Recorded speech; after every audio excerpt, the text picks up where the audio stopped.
have a chalk line with the 5-foot barrier. When the sound barrier goes up, this is how the dogs will have to come out and walk.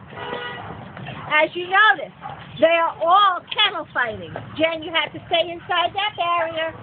This is what the public will see.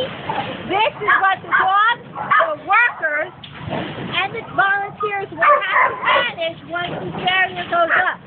This is dangerous. What can we do for the dogs? If someone falls there with a dog, they're going to grab it. This is terrible.